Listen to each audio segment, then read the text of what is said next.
Well, I got to say, Holly, the poll numbers do look grim for the coalition.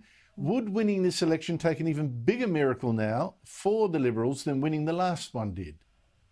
Look, I'm not a big believer and never have been in the national polls when it comes to federal elections, because we do know that every election is fought state by state and seat by seat. And I think the polls have always been tighter when you go down into the individual seats on the ground. I've certainly over the last few weeks, well, certainly the last 6 weeks, if not longer, but definitely over the last 2 weeks of pre-poll, been in around a dozen seats. The feeling on the ground is incredibly positive towards the Morrison government. And I think what's most interesting is the number of people who are coming up on pre-polls to thank us for JobKeeper. And it's not just business owners who are saying without JobKeeper, our business would not be able to have remained open. It's actually their employees who are acknowledging that their jobs would not be existent to this day had we not introduced JobKeeper and brought the country through the pandemic so successfully. Now, if you look at what Albanese and the Labor Party have been saying in between gaps... No, I've got that. Yeah, look, no, but Holly, look, I'm starting to feel that I'm getting now, the pitch for the last 2 days of voting, and that's your job. You know, Andrew, that's what I've been hearing Holly on the is ground. fairly confident. Mate, I am feeling confident because we've got gaff number 372 today. If we want to talk about what's been going on the last 6 weeks, we've got a guy who doesn't know the cash rate, doesn't know the unemployment rate, doesn't know... No, I've done all that. I did that at the top of the show, Holly. I think I did it better. Nicholas, what is your feeling? You're going to tell me you're just... Oh, no, you go back home and watch the tape. I won't... You won't get the talking points from me, Andrew Bolt. It's just straight talk express Reece here. So look, let me begin by agreeing with Holly and saying that this is the most unpredictable election in Australian history. There is an old saying that any Australian federal election is really a by-election in 151 seats, and it has never been more true than in this election, because you've got the electorate, splitting into three groups. You've got 30% voting Liberal National, 30% voting Labor, 30% voting for other. And so it's just so hard to predict which way it's going to split in each individual electorate and which way preferences are going to go. So it is so hard to predict. It's so hard. Well, listen, even Holly, somebody like me who's been involved in so many elections. I am trying to give you a prediction. I don't know. I'm going through it. I'm going through it, and I do think I'd rather be Labor than Liberal in terms of, who's going to win.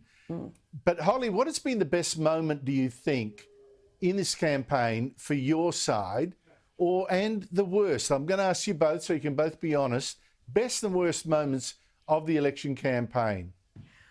Well, I think today was probably a bit of a highlight when you look at what happened with the unemployment rate.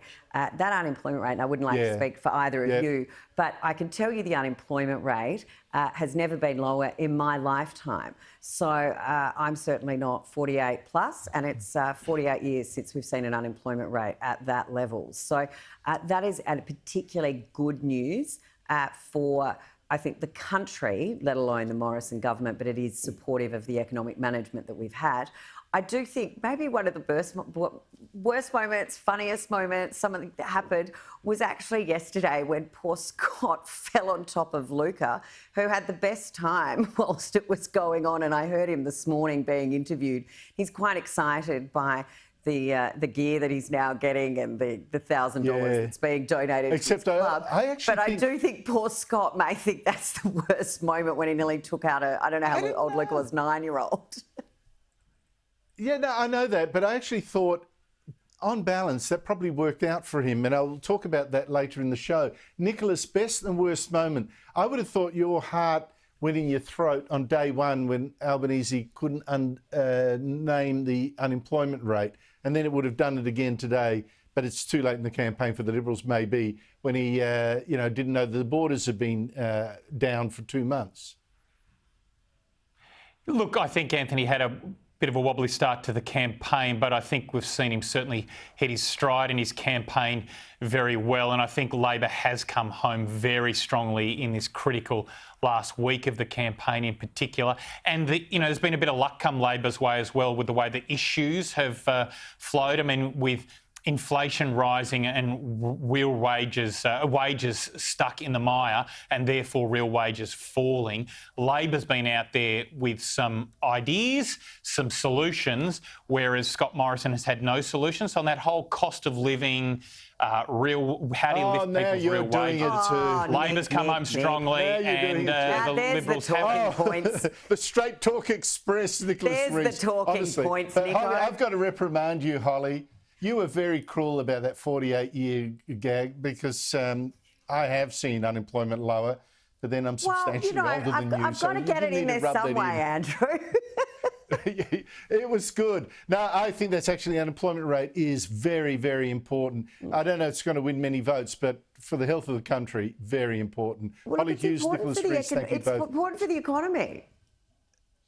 It's important socially, Holly, giving people a job and a sense of purpose. For me, and guess what? That's number Supply one. and demand. Thank you very much High to both of wages. you. Nicholas Reece, Holly Hughes. Good on you. Thanks, Andrew.